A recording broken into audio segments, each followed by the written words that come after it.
কই সবকিছু তো ঠিকই আছে।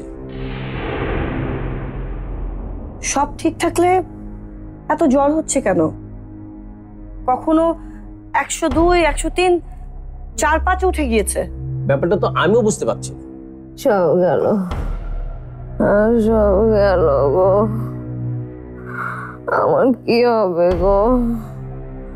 আমার সব গেল।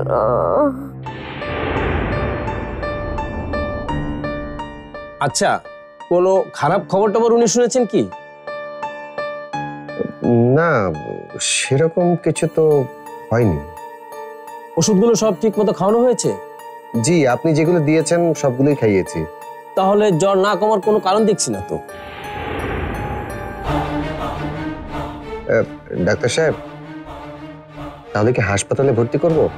আমার মনে হয় বাড়িতে ঠিকমতো ট্রিটমেন্টটা হচ্ছে না। দরকার নেই, আমি ওষুধ বাড়িয়ে দিচ্ছি, 2 দিন দেখেন, তারপর যদি জ্বর না কমে পরে চিন্তা করে দেখা যাবে কি করব।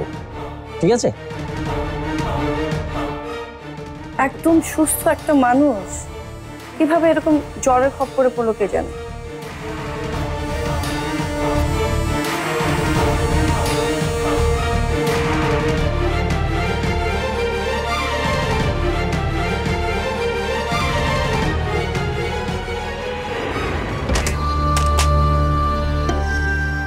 আরজুর কি অবস্থা? আরজুর কি অবস্থা সেটা জেনে তোমার কি লাভ? না, শুনলাম ওর নাকি অনেক জ্বর। ওর জ্বর তো তোমার কি? তুমি তো আমাদেরকে আলাদা করেই দিয়েছো। এখন আর এসব মেয়েকে দরদ দেখাতে হবে না।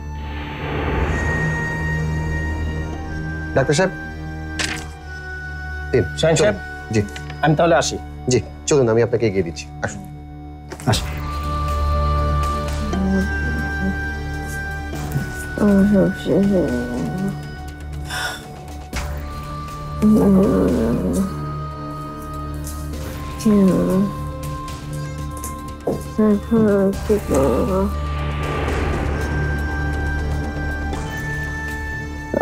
কি হলো গো? কি হলো? সব শেষ হয়ে গেল, সব শেষ হয়ে গেল।